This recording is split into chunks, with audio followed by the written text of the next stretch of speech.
Hi, I'm Mike Shanahan. I'm the press officer at IIED, and Suzanne's asked me to give you a few tips about how to get your climate change stories into the media.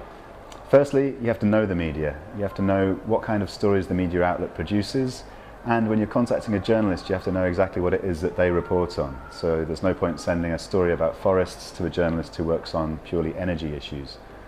Secondly, when you're contacting a journalist to try and get a story out, you need to really tell them the most important news first.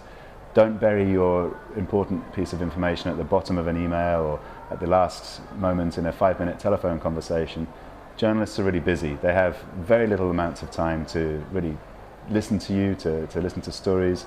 They give emails maybe a 5-second scan, so you really need to tell them the most significant thing right up front.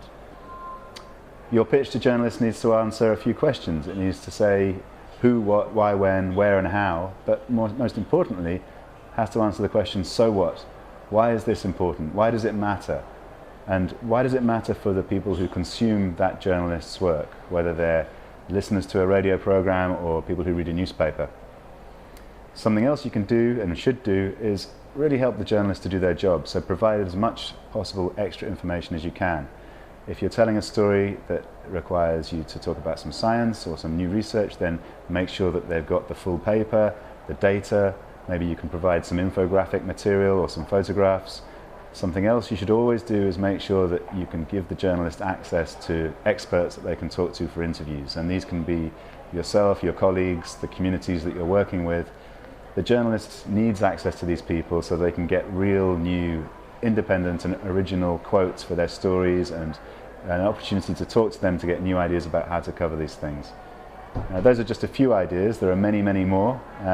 There's no magic solution to getting media coverage, but what I think most important really is don't fall into the trap of thinking that you can use the media.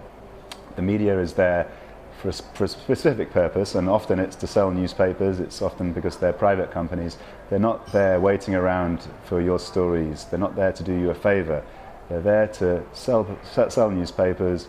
They're there to tell stories that are interesting to their readers, to their audiences. So my strategy would always be to not use the media, but to know the media and serve the media.